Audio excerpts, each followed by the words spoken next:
Hello साथियों, सभी का स्वागत है आपके अपने परिवार GKGS भाई सोनू सर में। तो कैसे हैं आप सभी? आई होप सभी मस्त होंगे, स्वस्थ होंगे और अपने पढ़ाई में लगे हुए होंगे। तो फिर से हम आप सभी के बीच आ चुके हैं बिहार दरोगा का महा मैराथन सेट नंबर 3 को लेकर के। महा मैराथन सेट नंबर 3 जो ये बुक हम लोग को रोशन आनंद बिट्टू झा के द्वारा जो बुक लिखा गया है, उस बुक के सेट नंबर 3 को देखेंगे। तो चलते हैं हम लोग सेट नंबर 3 के पास। 1 और 2 जो जिस स्टूडेंट नहीं देखा है वो प्लेलिस्ट में जा कर के 1 और 2 को देख लेंगे और चलेंगे सेट नंबर 3। सेट नंबर 3 हम लोगों का आज कितना नंबर सेट होने वाला है मेरे भाई? तो सेट नंबर 3 होने वाला है। तो सभी एक बार चैनल को सब्सक्राइब कर देंगे, जो भी नए हैं वो चैनल को सब्सक्राइब करेंगे और बेल आइकन को दबा देंगे, जिससे जब भी हम कोई भी वीडियो लेकर के आएंगे, कोई भी अपडेट लेकर के आएंगे, तो उसका नोटिफिकेशन आपको जल्द से मिल जाएगा। चलिए पहला क्वेश्चन की ओर हम लोग चल चुके हैं। ये सेट 3/9/2023 को पूछा गया प्रश्न से है। चलेंगे हम लोग क्वेश्चन की ओर। पहला क्वेश्चन कह रहा है कि टॉयलेट मैन ऑफ इंडिया के नाम से किसे जाना जाता है? टॉयलेट मैन ऑफ इंडिया के नाम से किसे जाना जाता है? तो हम आपको बता दें, टॉयलेट मैन ऑफ इंडिया के नाम से बिंदेश्वर पाठक को जाना जाता है। किसे जाना जाता है मेरे भाई? बिंदेश्वर पाठक को जाना जाता है। वही अगर हम लोग बात करें तो इसका जन्म बिहार के वैशाली जिला में और 1943 में हुआ था। ठीक है, 1943 से आप लोग याद रखेंगे बंगाल में अकाल पड़ा था। बंगाल में अकाल का संबंध 1943 से है। इन्होंने भारत में स्वच्छता, स्वास्थ्य और का दशा सुधारने में सामाजिक परिवर्तन हेतु 1970 में सुलभ इंटरनेशनल संस्था की स्थापना किया था और 1991 में इसे पद्म विभूषण से सम्मानित किया गया था। इनकी मृत्यु 15 अगस्त 2023 को नई दिल्ली में हुई थी। तो टॉयलेट मैन ऑफ इंडिया के नाम से बिंदेश्वर पाठक को जाना जाता है। इस बात को आप लोग याद रखेंगे। अगला प्रश्न है, मिशन इंद्रधनुष का संबंध किससे है? तो मिशन इंद्रधनुष का संबंध टीकाकरण से है। मिशन इंद्रधनुष को 25 दिसंबर 2014 को शुरू किया गया था। 25 दिसंबर 2014 को शुरू किया गया था और ये सात ऐसे खतरनाक बीमारी, जैसे आपको बता दे, डिप्थीरिया, काली खांसी, टेटनस, पोलियो, खसरा, टीबी और हेपेटाइटिस बी जैसे रोगों के लिए टीकाकरण अभियान से संबंधित है मिशन इंद्रधनुष। ठीक है, मिशन इंद्रधनुष 7 ऐसे खतरनाक बीमारी जो हमारे लिए जानलेवा साबित हो सकता है, उसके लिए मिशन इंद्रधनुष चलाया गया था और ये टीकाकरण से संबंधित है। अगले प्रश्न की ओर चलेंगे। नेक्स्ट प्रश्न कह रहा है, विश्व पर्यावरण दिवस कब मनाया जाता है? तो विश्व पर्यावरण दिवस 5 जून को मनाया जाता है। पर्यावरण दिवस UNEP की पहल है, यूनाइटेड नेशन एनवायरनमेंट प्रोग्राम की पहल है, जिसका निर्णय स्टॉकहोम सम्मेलन 1972 में लिया गया था। पहला विश्व पर्यावरण दिवस की बात करें तो 1974 में मनाया गया था और पहल लिया गया था 1972 में, और ये UNEP के द्वारा मनाया जाता है। UNEP की पहल है, यूनाइटेड नेशन इन्वायरमेंट प्रोग्राम के द्वारा ये मनाया जाता है। चलेंगे नेक्स्ट क्वेश्चन की ओर। अगला प्रश्न कह रहा है, प्रथम पृथ्वी सम्मेलन कहाँ आयोजित किया गया था? तो प्रथम पृथ्वी सम्मेलन ब्राज़ील का एक शहर है रियो डी जनेरो। ब्राज़ील के शहर रियो डी जनेरो में आयोजित किया गया था। कहाँ आयोजित किया गया था? तो रियो डी जनेरो में आयोजित किया गया था। ठीक है, अब हम लोग चलेंगे नेक्स्ट क्वेश्चन की ओर। नेक्स्ट क्वेश्चन की ओर चलेंगे तो क्वेश्चन नंबर हम लोगों का अब आ जाएगा क्वेश्चन नंबर 5। क्वेश्चन नंबर 5 की बात करें, क्वेश्चन नंबर 5 तो कह रहा है 2026 में फीफा विश्व कप कहाँ आयोजित किया जाएगा? तो फीफा विश्व कप ये आपको USA, कनाडा और मैक्सिको, USA, कनाडा और मैक्सिको ये तीनों उत्तरी अमेरिका महादेश का है। और आप भी बता दें, हाल ही में फीफा से 3 देश को बाहर निकाल दिया गया है, रूस, पाकिस्तान और एक है बुल्गारिया। 3 देशों को FIFA federation of football association ने क्या किया है? तो रूस और पाकिस्तान को फीफा से बाहर निकाल दिया है। ठीक है, याद रखेंगे इसको। अगले प्रश्न की ओर चलेंगे। अगला प्रश्न, मस्तिष्क का सबसे बड़ा भाग कौन सा है? तो मस्तिष्क का सबसे बड़ा भाग है सेरिब्रम। मस्तिष्क का सबसे बड़ा भाग की बात करें मेरे भाई, सेरिब्रम है, जिसे प्रमस्तिष्क कहा जाता है। मस्तिष्क को 3 भागों में विभाजित किया गया है। पहला है अग्र मस्तिष्क, मध्य मस्तिष्क और पश्च मस्तिष्क। अग्र मस्तिष्क, मध्य मस्तिष्क और पश्च मस्तिष्क। अग्र मस्तिष्क की बात करें तो अग्र मस्तिष्क को 2 भागों में बांटा गया है। पहला प्रमस्तिष्क, जिसे हम लोग कहते हैं सेरिब्रम, मनुष्य का सबसे बड़ा भाग होता है मस्तिष्क का, और संपूर्ण मस्तिष्क का 2/3 हिस्सा सेरिब्रम होता है। सोचने, समझने, स्मरण करने की शक्ति, घृणा, प्रेम, भय जैसी सभी क्रियाओं का नियंत्रण प्रमस्तिष्क के द्वारा किया जाता है। यानी अगर हम लोग कहें तो हमारा मेमोरी पावर किस मस्तिष्क में होता है, तो सेरिब्रम में होता है। ठीक है, उसके बाद इसका अगला पार्ट होता है डाईएनसेफेलॉन। डाईएनसेफेलॉन जो है, ये डाईएनसेफेलॉन क्या करता है, तो ये अग्र मस्तिष्क का भाग है और यह अधिक कम तापमान का आभास कराता है। यानी ज़्यादा तापमान हो, कम तापमान हो, दर्द हो, रोने जैसी क्रियाओं पर नियंत्रण रखता है। दूसरा हम लोग का मध्य मस्तिष्क। मध्य मस्तिष्क के 2 भागों में बांटा गया है। एक है कार्पोरा क्वाड्रिजिनिया और सेरेबल। ठीक है, सेरेबुल। अब कार्पोरा क्वाड्रिजिनिया क्या करता है, ये दृष्टि, आँख कान को पर नियंत्रण करने का काम करता है। किसको, तो आँख और कान की नसों को ब्रेन से जोड़ने का काम करता है। ठीक है, आँख कान की नसों को ब्रेन से जोड़ने का काम करता है, और आँख की नसों को कहा जाता है ऑप्टिकल नर्व। क्या कहते हैं हम, ऑप्टिकल नर्व कहा जाता है। वहीं बात करें सेरेबुल की, तो यह तंतुओं का बंडल होता है। सेरेबुल कॉर्टेक्स को मस्तिष्क के अन्य भागों तथा मेरुरज्जु से जोड़ता है। ठीक है, अब अगला है पश्च मस्तिष्क।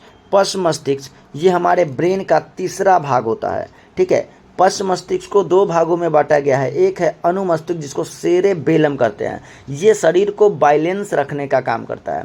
ये शरीर को क्या करेगा, बैलेंस रखने का काम करता है, संतुलित रखने का काम करता है, ऐच्छिक मांसपेशियों की गतिविधि को नियंत्रित करता है। अब सेरेबुल ऐसे चीज़ों को संतुलित करता है जिस पे हमारा हक है, यानी ऐच्छिक मांसपेशी को। और अगला पार्ट है इसका मस्तिष्क स्टेम। ये 2 भागों में होता है। एक पोन्स वेराइली, ये श्वसन दर को, और ये मेडुला ऑब्लांगाटा, ये अनैच्छिक क्रियाओं को नियंत्रित करता है। यानी कहने का काम बात ये है, ये पश्च मस्तिष्क बैलेंस करने का काम करता है। इसका पहला भाग सेरेबेलम, ये ऐच्छिक क्रियाओं को बैलेंस करता है, नियंत्रण करता है। और मेडुला ओब्लांगाटा ये अनैच्छिक क्रियाओं, ऐसी क्रियाएं जिस पे हमारी इच्छा अनुसार काम नहीं करता है, जैसे छींके आना, पलक झपकना, ये सभी चीज़ों को नियंत्रित करने का काम हमारा मेडुला ओब्लांगाटा के द्वारा किया जाता है। ठीक है, जैसे हृदय का धड़कन हो गया, रक्तचाप हो गया, श्वसन हो गया, ये सब हमारी अनैच्छिक क्रियाएं हैं। इसके विभिन्न प्रतिवेदी क्रियाएं जैसे छींक आना, छींकना, उल्टी करना, पाचक रसों का स्राव करना, ये सभी अनैच्छिक क्रियाओं के अंतर्गत आता है। अगला प्रश्न को देखेंगे। अगला प्रश्न कह रहा है 7 नंबर, मंत्रिपरिषद का आकार होता है। तो मंत्रिपरिषद का आकार क्या होता है, तो मंत्रिपरिषद के बारे में कहा गया कि टोटल लोकसभा सीटों का या विधानसभा सीटों का टोटल 15% हिस्सा, जीते हुए सदस्य का 15% हिस्सा क्या बनेगा, मंत्रिपरिषद का आकार होगा। यानी 15% लोग मंत्री बनेंगे। यानी लोकसभा के सभी जीते हुए सदस्य मंत्री नहीं बन सकते हैं, क्योंकि उसमें से 15% को ही बनना है। ये 51वां संवैधानिक संशोधन 2003 में किया गया था। और केंद्रीय मंत्रिपरिषद में प्रधानमंत्री समेत मंत्रियों की अधिकतम संख्या कुल सदस्य के 15% से अधिक नहीं हो सकती है। यानी जीते गए सदस्य के लोकसभा का मंत्रिपरिषद में कितने परसेंट, तो 15% ही शामिल होंगे। चलेंगे नेक्स्ट क्वेश्चन की ओर। और एक बात और याद रखेंगे, दिल्ली में मात्र 10% मंत्रिपरिषद बनेंगे। दिल्ली में कितना, 10% ही बनेंगे।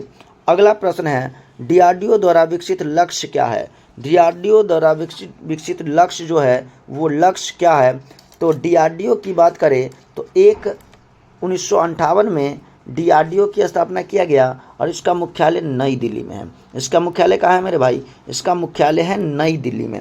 उसके बाद डीआरडीओ द्वारा विकसित लक्ष्य चालक रहित विमान है। क्या है? तो चालक रहित विमान है।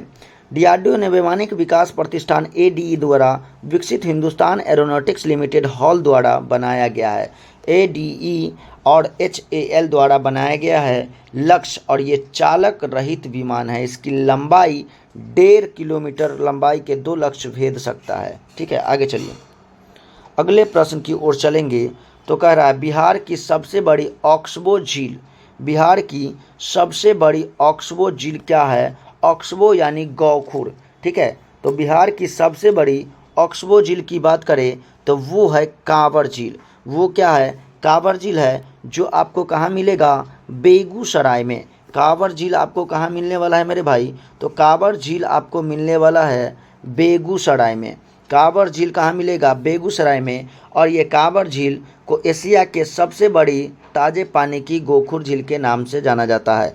गोखुर झील ऐसा झील होता है जो गाय के खुर के समान, जब नदियों का घुमाव ज़्यादा होता है तो वो अपनी आकार गाय के खुर के समान बना लेती है, जिसे गौखुर झील कहा जाता है। और गौखुर झील को 39वें रामसर साइट में शामिल किया गया था। 39वें रामसर साइट में शामिल किया गया था। वहीं हम आपसे बात करें चिल्का झील, तो ये आपको उड़ीसा में मिलेगा। कोल्लूरू झील आंध्र प्रदेश, पुलिकट झील आपको तमिलनाडु में, सांभर झील आपको राजस्थान में, लोनार झील महाराष्ट्र में मिलेगा। और क्या कहते हैं, मणिपुर में किबू लमजाओ, लोकटक झील। ओके, चलिए लैक्टोमीटर किस सिद्धांत पे कार्य करता है? लैक्टोमीटर का किस सिद्धांत पे काम करता है? तो लैक्टोमीटर की बात करें तो ये आर्किमिडीज के सिद्धांत पे काम करता है। और लैक्टोमीटर से हम लोग दूध की शुद्धता को मापते हैं, दूध की शुद्धता को मापते हैं। ठीक है, अब आर्किमिडीज का सिद्धांत क्या कहता है? आर्किमिडीज का सिद्धांत करता है कि जब कोई वस्तु पूरी तरह से द्रव में डुबाई जाती है तो उसके भार में कुछ आभासी कमी होती है। वो आभासी कमी हटाए गए द्रव के भार के बराबर होता है। उसके बाद हाइड्रोमीटर आर्किमिडीज के सिद्धांत पे कार्य करता है। और हाइड्रोमीटर से वायुमंडल की आपेक्षिक आर्द्रता को मापते हैं। सॉरी, आर्द्रता नहीं, घनत्व को। हाइड्रोमीटर से घनत्व को मापते हैं और हाइग्रोमीटर से आर्द्रता को मापा जाता है। ठीक है, चलेंगे नेक्स्ट प्रश्न की ओर। 11 नंबर प्रश्न कह रहा है निम्नलिखित में से किस राज्य में कर्क रेखा गुजरती है? तो कर्क रेखा के बारे में कहे तो कर्क रेखा आपको मध्य प्रदेश से गुजरती है। और मध्य प्रदेश में कर्क रेखा की लंबाई सर्वाधिक लंबाई होती है। सबसे ज़्यादा लंबाई किस राज्य में? मध्य प्रदेश में। और वहीं सबसे कम आपको कहाँ मिलेगा? सबसे कम राजस्थान में।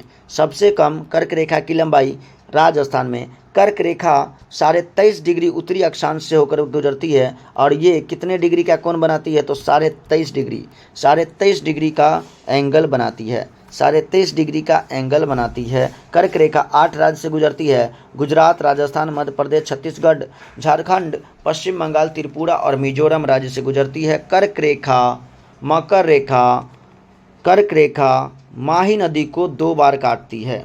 ठीक है, चलिए बूढ़ी गंगा किसकी सहायक नदी है? तो बूढ़ी गंगा गंगा की सहायक नदी है।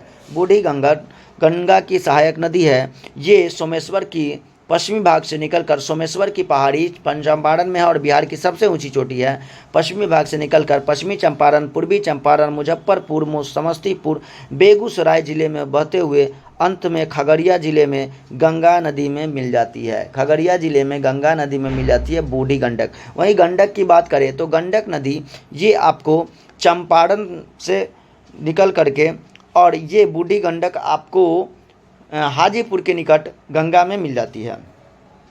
ठीक है, अगला प्रश्न अब हम लोग आ चुके हैं। कह रहा है गंगा के प्रमुख सहायक नदी। तो गंगा के सहायक नदी अगर हम लोग बात करेंगे बाएं किनारे से रामगंगा, गोमती, घाघरा, गंडक, बूढ़ी गंडक, कोसी, महानंदा। रामगंगा, गोमती, घाघरा, गंडक, बूढ़ी गंडक, कोसी। उसके बाद दाएं किनारे से बात करेंगे टोंस, यमुना, कर्मनाशा, सोन, पुनपुन, क्यूल। ठीक है, टोंस याद रखिए, यमुना आपको पता है कर्मनाशा बक्सर में मिलती है, सोन पटना में मिलती है, पुनपुन पटना में मिलती है, और क्यूल आगे जाकर के बांका जिलों में यह गंगा में मिल जाती है। तो इतना गंगा की सहायक नदी हुआ। और गंगा से आपको क्वेश्चन जरूर पूछेगा।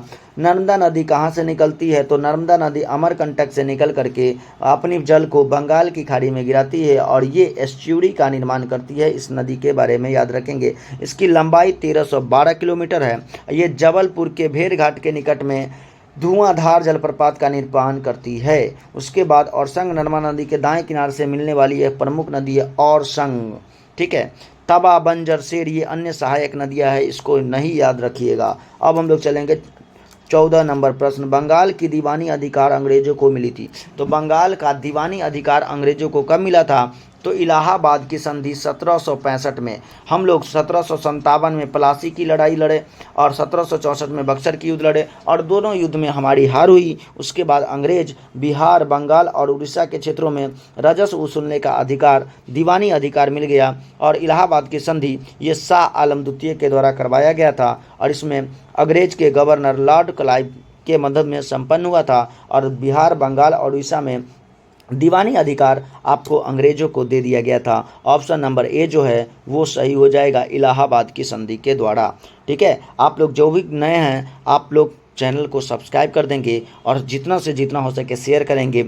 आपके लिए नए नए वीडियो हम लोग लेकर के आएंगे बहुत ही जल्द। नए और नए आजीविका की तैयारी के लिए भी सेट हम लेकर के आने वाले हैं। ठीक है, अगला कह रहा है चुनाव आयोग का उल्लेख किस अनुच्छेद में है? तो चुनाव आयोग की बात करें तो उसका उल्लेख 324 अनुच्छेद में है।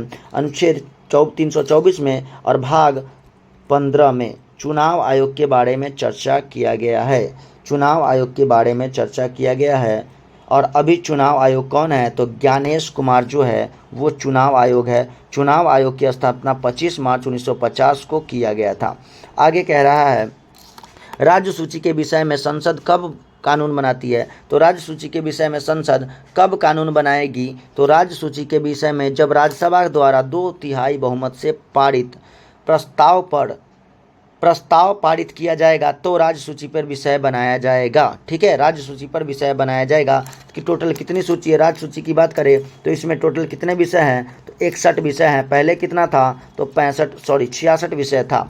ठीक है, चलते हैं अब हम लोग नेक्स्ट क्वेश्चन की ओर, अगले प्रश्न की ओर चलते हैं। कह रहा है भारत का देशांतरीय विस्तार कितना है? तो भारत का देशांतरीय विस्तार की बात करें तो भारत का देशांतरीय विस्तार की बात करें तो 68 डिग्री से 97 डिग्री 25 मिनट, 68 डिग्री 7 मिनट से 97 डिग्री। और वहीं हम लोग बात करें अक्षांश की तो देखिए इसको अक्षांश कहेंगे, इस अक्षांश की तो 8 डिग्री 4 मिनट से 37 डिग्री 6 मिनट, 8 डिग्री 4 मिनट से 37 डिग्री 6 मिनट हम लोग का देशांतरीय विस्तार है। ठीक है, 8 डिग्री 4 मिनट से तो 68 से 97 25 कहाँ हो जाएगा? लेकिन ये पूर्व से पूर्व भी है, ईस्ट से ईस्ट, तो यहाँ पश्चिम के कारण कट हो जाएगा और यहाँ पूर्व से पूर्व है, इसीलिए इसका आंसर सी नंबर हो जाएगा। ठीक है, पूर्व हो जाएगा आंसर। अगर भारत की बात करें तो भारत का क्षेत्रफल 32,87,263 किलोमीटर है। वहीं प्रतिशत की बात करें पूरे विश्व का तो 2.4% है।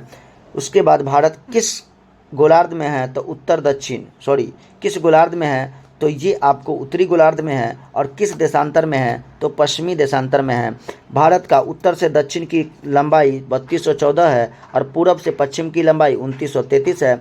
भारत में कुल तट रेखा की लंबाई 7516 किलोमीटर है और स्थलीय सीमा की लंबाई 15,200 किलोमीटर है। टोटल स्थलीय सीमा की लंबाई। अब भारत का सबसे उत्तरी बिंदु इंदिरा कॉल है, भारत का सबसे दक्षिणी बिंदु इंदिरा पॉइंट है, पश्चिमी बिंदु गुहार माता गुजरात है और सबसे पूर्वी बिंदु किवीथू अरुणाचल प्रदेश है। ठीक है, चलेंगे नेक्स्ट क्वेश्चन की ओर। आगे कह रहा है पराबैंगनी किरणों से रक्षा करने वाली परत। तो पराबैंगनी किरणें से रक्षा करने वाली परत जो है वो हमारा कौन हो जाएगा? तो हो जाएगा, क्या कहते हैं उसको, समतापमंडल। और समतापमंडल को क्या कहा जाएगा? समतापमंडल जो है वो पराबैंगनी किरणें से हमारी रक्षा करती है, जिसको कहते हैं स्ट्रेटोस्फीयर। हिंदी में से क्या कहा जाएगा? समतापमंडल। समतापमंडल कहा जाएगा, समतापमंडल। ठीक है, अब चलिए वायुमंडल की कितनी परतें हैं? तो 5 परतें हैं। सबसे पहला है क्षोभ मंडल। क्षोभ मंडल में मौसम संबंधित सभी घटनाएं होती है। क्षोभ मंडल में मौसम संबंधित सभी घटनाएं आपको किस मंडल में देखने को मिलेगा? तो क्षोभ मंडल में। क्षोभ मंडल में और इसकी ऊंचाई 12 किलोमीटर से लेकर के 18 किलोमीटर तक होती है। कोहरा आना, बादल आना, तत्विक झंझनाहट होना, वर्षा होना, ये सभी आपको क्षोभ मंडल में, और क्षोभ मंडल में 165 मीटर की ऊंचाई पर जाने में हमारे तापमान में 1 डिग्री सी की कमी होती है। ऊंचाई जैसे बढ़ेगा तापमान में क्या होगी, कमी होती चली जाएगी। ठीक है, ये देखिए आपको क्षोभ मंडल, सप्तम मंडल, मध्य मंडल, आयन मंडल और बहिर्मंडल, ये 5 मंडल दिया गया है। सम ताप मंडल की बात करें तो इसमें समान तापमान होता है। इसकी ऊंचाई 50 किलोमीटर है और इसमें समान तापमान होता है। ओजोन परत इसी मंडल में पाए जाते हैं और ओजोन का फार्मूला O3 होता है और ये हमें पराबैंगनी किरणें से मदद करता है उसको रोकने में। आगे है मध्य मंडल। मध्य मंडल का विस्तार सागर तल से 50 किलोमीटर ऊपर है। उसके बाद आयन मंडल है 50-80 किलोमीटर से 400, और उसके बाद बहिर्मंडल है, यह सबसे ऊपरी मंडल है। ये आयन मंडल से शुरू होकर अंतरिक्ष तक चला जाता है। ठीक है, आगे चलते हैं। कह रहा सीता माता की जयंती कब मनाई जाती है, तो बताइए। सीता माता की जयंती बैसाख माह के शुक्ल पक्ष के 9वीं को मनाया जाता है। बैसाख माह के शुक्ल पक्ष के 9वीं को, बैसाख माह के शुक्ल पक्ष के 9वीं को मनाया जाता है सीता माता की जयंती। ठीक है, सीता माता की जयंती। चलते हैं अगले प्रश्न की ओर। सर्वाधिक ऊंचाई पर स्थित बादल क्या कहलाते हैं, तो सबसे ज़्यादा ऊंचाई पर स्थित बादल को पश्चाव बादल कहा जाता है। क्या कहा जाता है, पश्चाव बादल। ऑप्शन नंबर डी सही हो जाएगा। और सबसे ज़्यादा वर्षा कपासी बादल से होता है। सबसे ज़्यादा वर्षा किससे होता है, कपासी बादल से, और सबसे ऊंचाई पे पश्चाव बादल होते हैं। ठीक है, चलते हैं नेक्स्ट क्वेश्चन की ओर। नेक्स्ट क्वेश्चन की ओर चलेंगे। अगला प्रश्न क्या कह रहा है, अगला प्रश्न कह रहा है किस ग्रह को नीला ग्रह कहा जाता है। बताइए बबुआ, किस ग्रह को नीला ग्रह कहा जाता है, तो आपन ग्रह हो। किस ग्रह को, तो आपन ग्रह हो जाएगा, सॉरी नीला ग्रह कह रहा है। किस ग्रह को नीला ग्रह कहा जाता है, और पृथ्वी ऑप्शन में ही नहीं है, तो पृथ्वी नहीं है। तो पृथ्वी के अलावा नेपच्यून जो है, वरुण जो है, वरुण को भी नीला ग्रह कहा जाता है। वरुण में मौजूद मीथेन गैस का द्वारा लाल प्रकाश के अवशोषण के कारण वरुण को नीला ग्रह भी कहा जाता है। और सौर मंडल का सबसे ठंडा ग्रह वरुण है। सौर मंडल का सबसे ठंडा ग्रह क्या है, वरुण है। इसमें हाइड्रोजन, हीलियम, मेथोन, अमोनिया पाया जाता है। और इसके 2 प्रमुख उपग्रह है, ट्रिटोन और नेरिड। ठीक है, ट्रिटोन और नेरिड जो है इसके उपग्रह है, इसको याद रखेंगे। ट्रिटोन और नेरिड जो है इसके उपग्रह है। शुक्र को सांझ का तारा या भोर का तारा या पृथ्वी का जुड़वा बहन कहा जाता है और सबसे गर्म भी कहा जाता है। पृथ्वी को जल उपस्थिति के कारण नीला ग्रह कहा जाता है और उस पर मीथेन पाए जाने के कारण उसे नीला ग्रह कहा जाता है। मंगल को लाल ग्रह, शनि को काला ग्रह और यूरेनस को लेटा हुआ और हरा ग्रह भी कहा जाता है। ठीक है, अगले प्रश्न की ओर चलें। अगला प्रश्न 22 नंबर, किसने गति के नियमों का प्रतिपादन किया था। तो गति के नियम का प्रतिपादन की बात करें तो गति के नियम का प्रतिपादन, ये आपको गति का नियम का प्रतिपादन न्यूटन के द्वारा दिया गया था। किसके द्वारा दिया गया था, तो गति के नियम का प्रतिपादन आइजैक न्यूटन के द्वारा दिया गया था और इसके पुस्तक का नाम था द प्रिंसिपिया। और इसी पुस्तक में उन्होंने प्रकाशित किया था, गति के नियमों को प्रतिपादित किया था। लेकिन वही कहे ग्रहों के गति का नियम किसने दिया था, तो ग्रहों के गति का नियम केपलर ने दिया था। ठीक है, ग्रहों का गति का नियम किसने दिया था, केपलर ने। न्यूटन ने 3 नियम दिया था। प्रथम नियम कहता है यदि कोई विरामा अवस्था में है तो वो विरामा अवस्था में ही रहेगा जब तक उस पर कोई बाह्य ना काम करे। अगर कोई वस्तु गति की अवस्था में है या वो चल रही अवस्था में है तो वो चलते हुए प्रतीत होगा, रहना पसंद करेगा जब तक उस पर बाह्य बल न, जिससे कहा गया लॉ ऑफ इनर्शिया। और लॉ और इनर्शिया में 2 उदाहरण दिए थे, एक दिए थे गति के लिए और एक दिए थे विरामा के लिए। ठीक है, एक विरामा के लिए। इसी तरह उन्होंने उदाहरण से बताए थे कि पेड़ की टहनी को हिलाने से ऊपर फूल टूटकर नीचे गिर जाता है, क्योंकि ये पहले बल का न्यूटन के प्रथम नियम के अनुसार। कंबल को हाथ मार से पकड़कर डंडे से पीटने से धूलकण झरने लगते हैं, न्यूटन के प्रथम नियम के अनुसार। गोली मारने से कांच में छेद हो जाता है, परंतु पत्थर मारने से टुकड़े टुकड़े हो जाते हैं। रुकी हुई गाड़ी अचानक चलने पर बैठे यात्री पीछे की ओर झुक जाते हैं, वहीं चलती हुई गाड़ी के अचानक रुकने में बैठे हुए यात्री आगे की ओर झुक जाते हैं। ये न्यूटन के प्रथम नियम फर्स्ट नियम के अनुसार ऐसा होता है। अब सेकेंड नियम के अनुसार क्या क्या होता है? सेकेंड नियम से न्यूटन के दूसरे नियम से बल तथा द्रव्यमान की दिशा में उत्पन्न त्वरण के गुणनफल के बराबर होता है, यानी F बराबर होता है ma। F बराबर क्या होता है? ma होता है, और वही कहता है कि वस्तु के संवेग में परिवर्तन की दर उस पर आरोपित बल के अनुक्रमानुपाती होता है, अनुपातिक बल के अनुक्रमानुपाती होता है, और इसमें मास लगा के F बराबर ma कर देते हैं। आगे इसका उदाहरण क्या क्या है, इसको उदाहरण से क्वेश्चन पूछेगा, एग्जाम्पल से क्वेश्चन पूछा जाता है। क्या है इसका एग्जाम्पल? कह रहा है क्रिकेट खिलाड़ी तेजी से आती गेंद को कैच करते समय अपने हाथों को वेग की दिशा में गतिमान कर लेता है, यानी पीछे खींच लेता है। इससे समय अंतराल बढ़ जाता है और खिलाड़ी को चोट कम लगता है। समान वेग से आती हुई क्रिकेट गेंद और टेनिस गेंद को कैच करना आसान होता है। कैच करना क्या होता है? आसान होता है। अगला कह रहा है गद्दा या मिट्टी के फर्श पर गिरने पर सीमेंट से बने फर्श पर गिरने की तुलना में कम चोट लगता है। ठीक है, गद्दा या मिट्टी पर गिरने पर सीमेंट के फर्श पर गिरने की तुलना में कम चोट लगता है। गाड़ियों में स्प्रिंग और शॉकर ऑब्जर्वर लगाए जाते हैं ताकि झटका कम लगे। अधिक गहराई की कील को गाड़ने के लिए भारी हथौड़े का प्रयोग किया जाता है। यह सब न्यूटन के द्वितीय नियम से संबंधित है।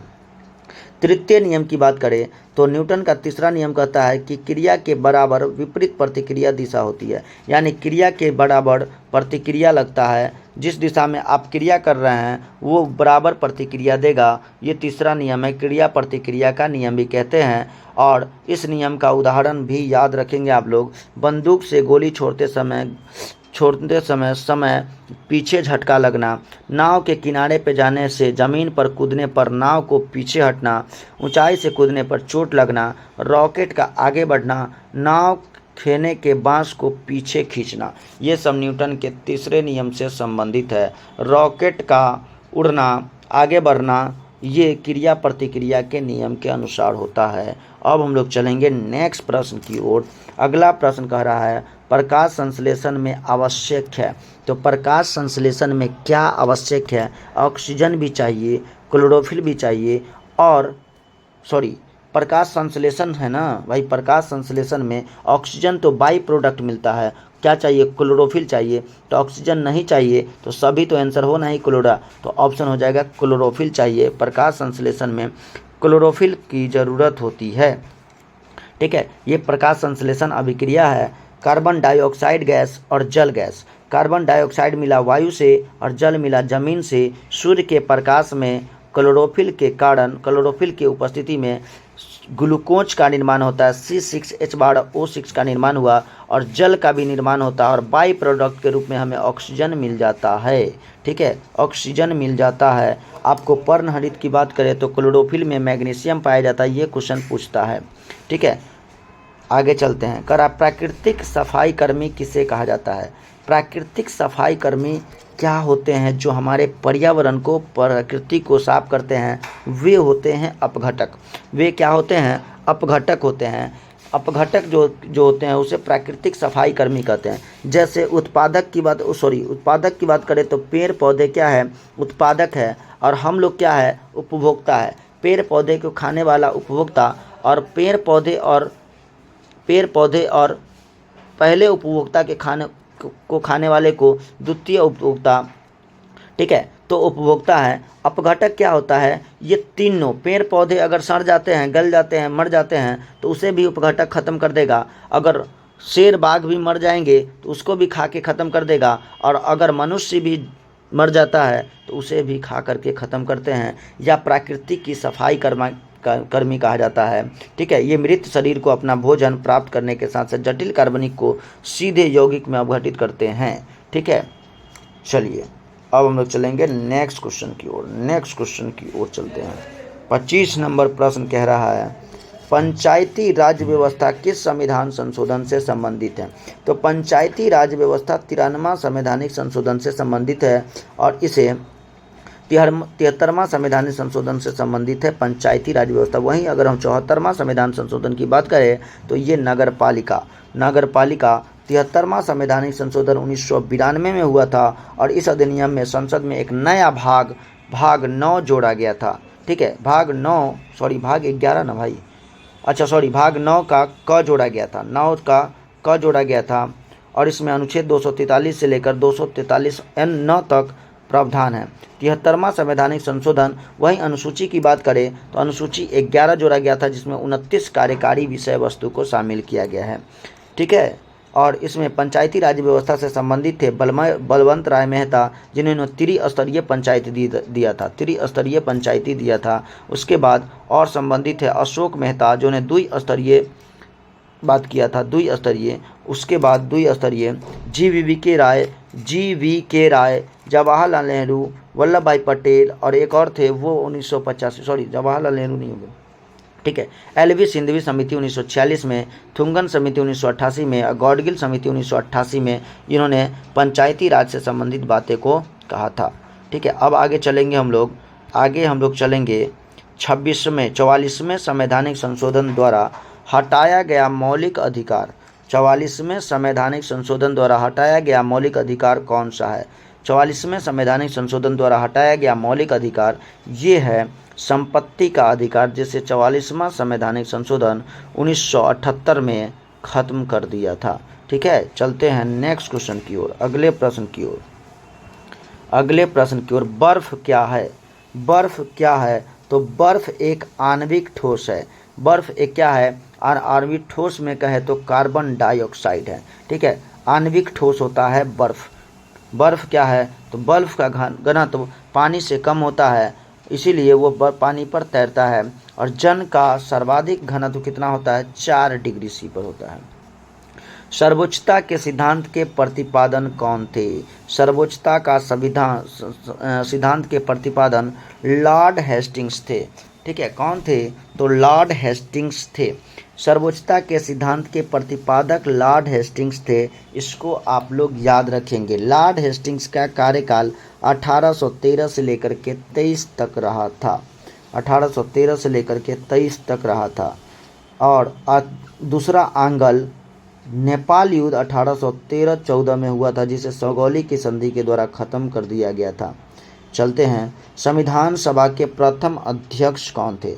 तो संविधान सभा के प्रथम अध्यक्ष की बात करें तो वो सच्चिदानंद सिन्हा थे, लेकिन ये अस्थायी सदस्य थे। ठीक है, अस्थायी थे। वहीं संविधान सभा के अस्थायी सदस्य की बात करें तो अस्थायी सदस्य किसे बनाया गया था? तो अस्थायी सदस्य बनाया गया था डॉक्टर राजेंद्र प्रसाद को, और एच.सी. मुखर्जी क्या थे? उपाध्यक्ष थे। ठीक है, उपाध्यक्ष थे एच.सी. मुखर्जी। संविधान सभा की पहली बैठक 9 दिसंबर को हुई थी और दूसरी बैठक 11 दिसंबर को। 9 दिसंबर में अस्थायी अध्यक्ष सच्चिदानंद सिन्हा को और दूसरा 11 दिसंबर को अस्थायी अध्यक्ष डॉक्टर राजेंद्र प्रसाद को बनाया गया था। संविधान निर्माण में 2 वर्ष 11 महीना 18 दिनों का समय लगा था। वहीं संविधान का प्रारूप कुल 114 दिन तक बहस चला था। संविधान के प्रारूप में कितने दिनों तक बहस चला था? 114 दिनों के बहस के बाद संविधान में 22 भाग 395 अनुच्छेद और टोटल 8 अनुसूचियां शामिल किया गया है। आगे संविधान सभा की कुछ प्रमुख समिति थी, इससे भी आपको बहुत ज़्यादा क्वेश्चन बनता है। संविधान सभा की कुछ प्रमुख समितियां थी। अब क्या क्या है समिति, इसको देखेंगे। पहले था संचालन समिति। डॉक्टर राजेंद्र प्रसाद जो थे वो संचालन समिति के अध्यक्ष थे। दूसरा है संघीय संविधान समिति, पंडित जवाहरलाल नेहरू। लेकिन संघीय संविधान और प्रांतीय, संघ मतलब पूरा केंद्र और प्रांत मतलब अलग अलग क्षेत्र, प्रांतीय संविधान समिति के अध्यक्ष वल्लभ भाई पटेल को बनाया गया था। प्रारूप समिति के अध्यक्ष भीमराव अंबेडकर, ये सबको याद होगा। संघ शक्ति और संघीय समिति दोनों का नाम याद रखिए, संघ शक्ति और संघीय, ये पंडित जवाहरलाल नेहरू। मौलिक अधिकार और अल्पसंख्यक संबंधित परामर्श समिति सरदार वल्लभ भाई पटेल। अब सरदार वल्लभ भाई पटेल से 2 याद रखिएगा, प्रांतीय संविधान और मौलिक अधिकार। और राष्ट्रीय ध्वज ये आपको डॉक्टर राजेंद्र प्रसाद से संबंधित था। अगला प्रश्न है 30 नंबर, निम्न में से कौन सी पुस्तक महात्मा गांधी से संबंधित है? तो महात्मा गांधी से संबंधित है यंग इंडिया। लेकिन वहीं न्यू इंडिया की बात करें, ठीक है, महात्मा गांधी से संबंधित है यंग इंडिया। वहीं न्यू इंडिया की बात करें तो एनी बेसेंट। पद्मावत की बात करें तो मलिक मोहम्मद जैसी। India divided doctor Rajendra Prasad, ठीक है, इंडिया डिवाइडेड। और महात्मा गांधी की पुस्तक की बात पर पत्रिकाएं और पुस्तक young India Harijan, young India Harijan, Navajivan, Navajivan, young India Harijan, Navajivan, experiment, my experiment with truth, ethical religion, pathway to God. ये सभी क्या है तो महात्मा गांधी से संबंधित है। और उसकी कुछ संस्थाएं भी देख लीजिए। नटाल कांग्रेस 1894 में उन्होंने नटाल कांग्रेस की स्थापना किया था। 1904 में फिनिश फॉर्म्स की स्थापना किया था। 1910 में टॉल स्टाई फॉर्म की स्थापना किया था। और 1932 में हरिजन सेवक संघ की स्थापना किए थे। ठीक है, चलते हैं आगे। कर रहा है लघु पथन, ठीक है, लघु पथन जिसको हम लोग कहते हैं शॉर्ट सर्किट। लघु पथन जिसे क्या कहते हैं, शॉर्ट सर्किट कहा जाता है। शॉर्ट सर्किट के समय विद्युत परिवर्तन का मान, धारा का मान क्या होता है, बढ़ जाता है कि घट जाता है। तो धारा का मान बढ़ जाता है तभी तो सर्किट लगता है। ठीक है, शॉर्ट सर्किट कब होता है, जब विद्युत धारा का मान, परिपथ में विद्युत धारा का मान बढ़ जाता है। ठीक है, बढ़ जाता है तो शॉर्ट सर्किट होता है।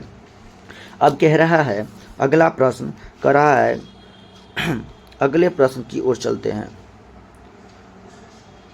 अच्छा, इसको देख लीजिए। कह रहा घर में दी जाने वाली विद्युत धारा 220 वोल्ट होती है और जिसकी आवृत्ति 50 हर्ट्ज होता है।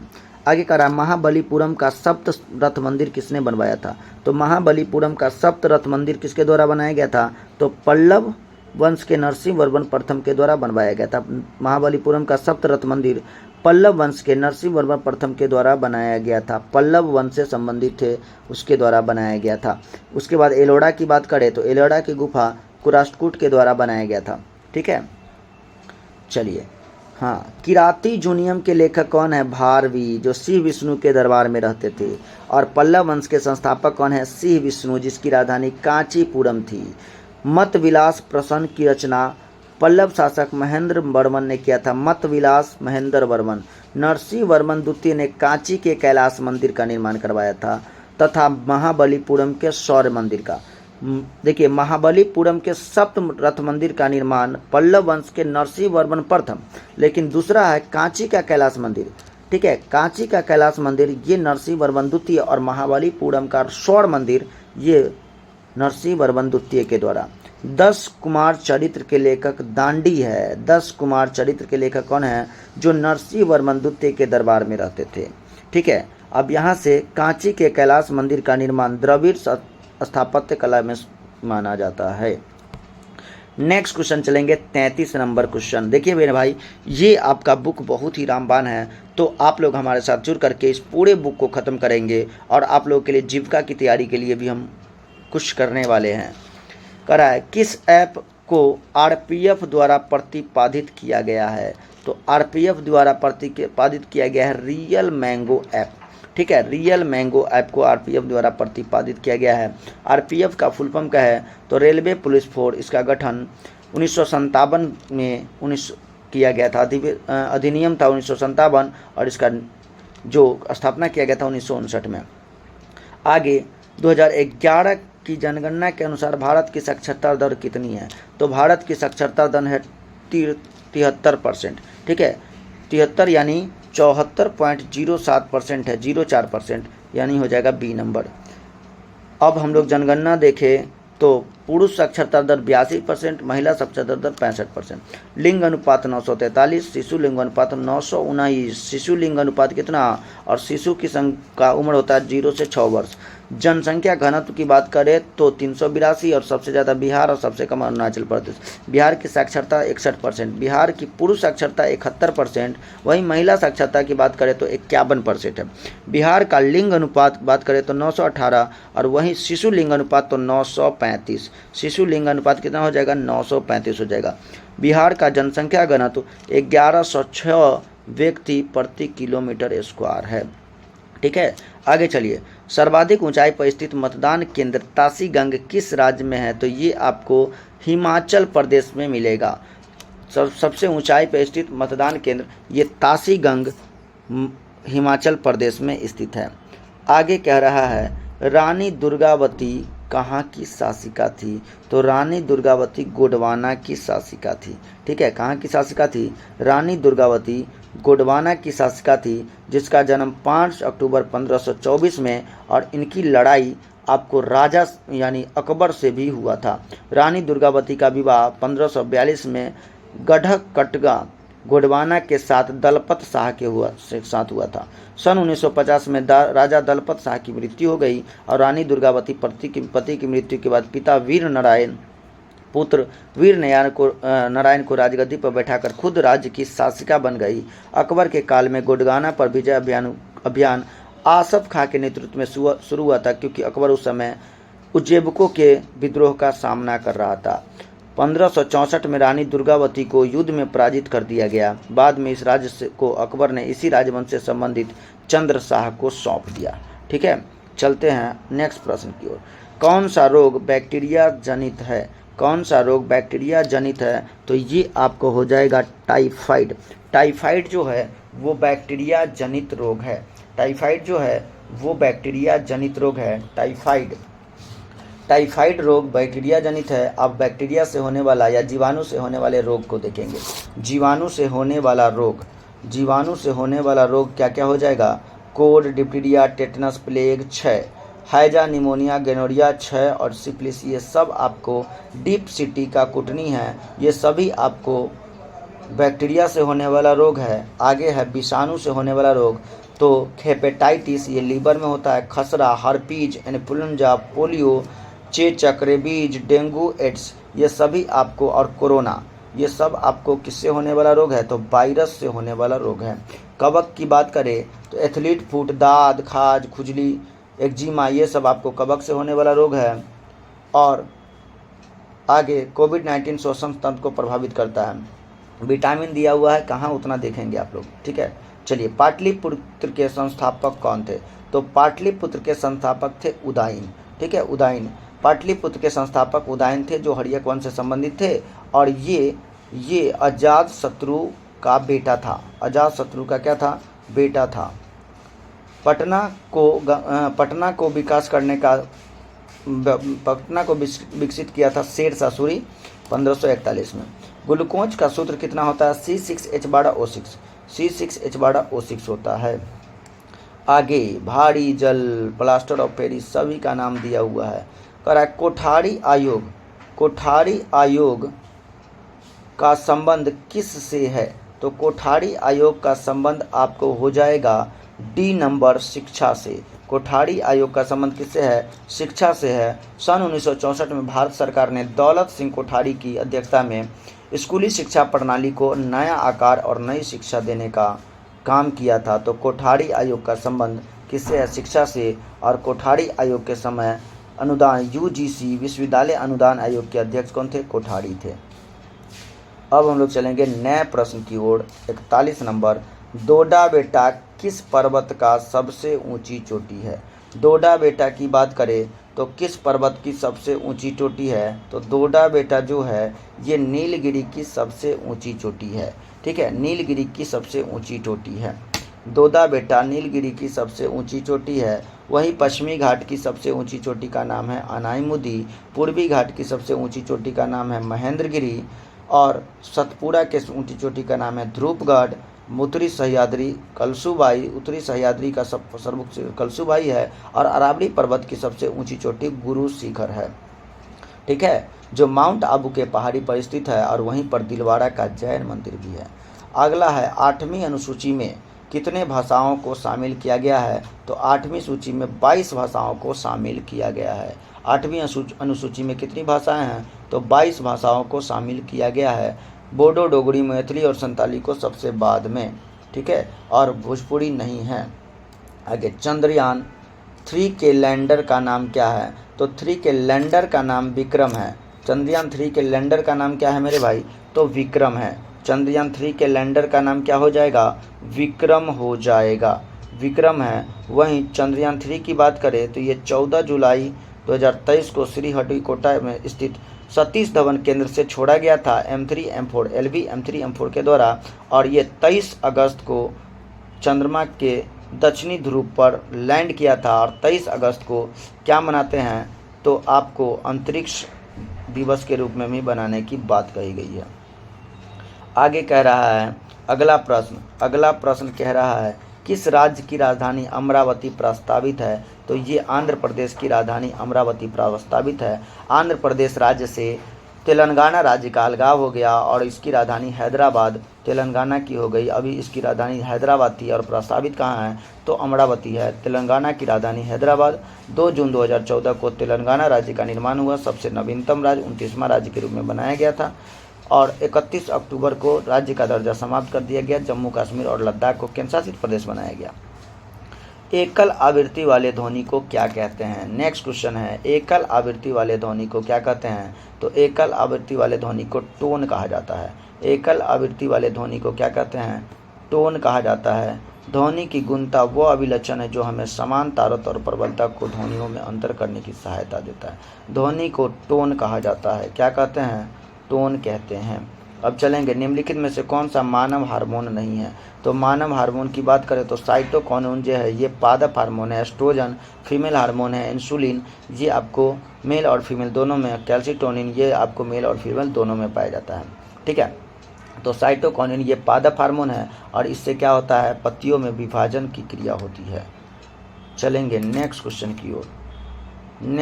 की ओर चलेंगे। कह रहा है सिंधु घाटी सभ्यता के निम्नलिखित स्थलों में किस में बृहत स्नानागार मिला है, तो बृहत स्नानागार मोहनजोदड़ो से मिला है। ठीक है, बृहत स्नानागार मोहनजोदड़ो से मिला है।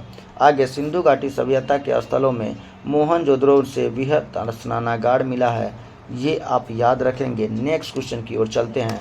कनिष्क को हराने वाला चीनी जनरल कौन था, तो पान चाओ था। कौन था, पान चाओ था कनिष्क को हराने वाला चीनी जनरल। कनिष्क ने चीन के शासन पान चाओ से युद्ध किया और वो कनिष्क की पराजय हुई। बाद में विजय हुआ। कनिष्क कुषाण वंश का था और उन्होंने 78 ईस्वी में शक संवत चलाया था। कौन सा संवत, शक संवत चलाया था। आगे है बजरंग पूनिया का संबंध किस खेल से है, तो बजरंग पूनिया का संबंध कुश्ती से है। बजरंग पूनिया का संबंध किससे है, कुश्ती से है। ठीक है, पीवी सिंधु का संबंध बैडमिंटन से। दीपिका कुमारी तिरंदाजी से। हिमा दास आपको धावक है। साइना नेहवाल बैडमिंटन है। दीपा कर्माकर जिम्नास्टिक है। रवि दहिया कुश्ती से है। Bhavna Patel table tennis para table tennis. Manu Bhaskar निशानेबाजी से। मीराबाई चानू वेट लिफ्टिंग से है। ये निशानेबाजी से और मीराबाई चानू वेट लिफ्टिंग से है, भारोत्तोलन से है। राज्यसभा कितने दिनों तक धन विधेयक को रोक सकती है, तो राज्यसभा कितने दिनों तक, तो 14 दिनों तक धन विधेयक को रोक सकती है। ठीक है, तो इस वीडियो में हम लोग यहीं तक 50 नंबर तक देखेंगे। ये आपका सेट 3 जो है ये 50 नंबर तक है। अगला आपको 50 नंबर थे सेट 4 में देखने को मिलेगा मेरे भाई। सेट 4 3 इससे आप मतलब नहीं रखेंगे, आपको पूरा वीडियो देखना है और पूरा वीडियो देख करके अपनी तैयारी को बेहतर बनाना है। तो आप लोग चैनल पर नए हैं तो सब्सक्राइब कर लेंगे। हम लोग जल्द लेकर के आएंगे सेट 4 जो 51 नंबर से 100 नंबर तक आपका सेट 4 होगा। यानी अगर हम लोग बात करें तो एक सेट 2 टेस्टों में, यानी एक पेपर को हम लोग 100 क्वेश्चन को हम लोग 2 टेस्टों के रूप में लगा रहे हैं, जिससे आपको भी कोई दिक्कत नहीं होने वाला है। उससे आपको कोई मतलब नहीं है, बस आप अपनी तैयारी को बेहतर बनाएंगे हमारे साथ। तो चैनल पर नए हैं तो सब्सक्राइब कर लेंगे और जितने से जितने लोग हो उससे शेयर भी करेंगे। धन्यवाद।